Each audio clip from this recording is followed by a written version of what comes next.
Praise the lord. ದೇವರಿಗೆ ಸ್ತೋತ್ರವಾಗಿರಲಿ.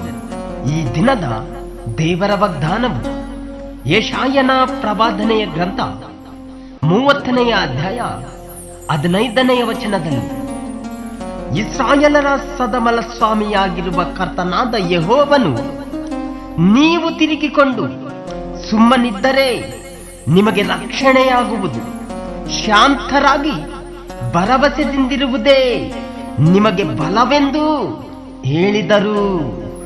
Amen.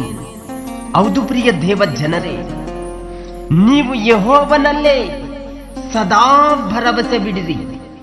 ಯೆಹೋವನು ನಿಮಗೆ ಶಾಶ್ವತವಾಗಿ ಆಶ್ರಯಗಿರಿಯಾಗಿದ್ದಾನೆ. ಆಮೆನ್.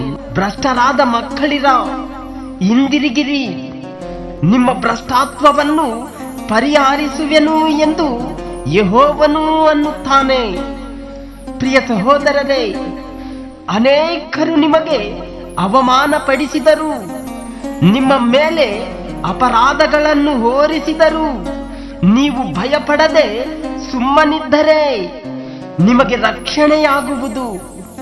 ಏಕೆಂದರೆ ಶಾಂತರಾಗಿ ಭರವಸೆದಿಂದಿರುವುದೇ ನಿಮಗೆ ಬಲವೆಂದು ನಿಮ್ಮ ದೇವರಾದ ಯೆಹೋವನೇ ಅನ್ನುತ್ತಾನೆ. ಆಮೆನ್. ಹೌದು ಪ್ರಿಯ ದೇವ ಜನರೇ, ಎಲ್ಲಾ ಪರಿಸ್ಥಿತಿಗಳು, ಎಲ್ಲಾ ಸಮಯಗಳಲ್ಲಿ ಒಳ್ಳೆದಾಗಬೇಕೆಂದರೆ ನೀವು ಮಾಡಬೇಕಾದ ಕಾರ್ಯವು ಇದೆ.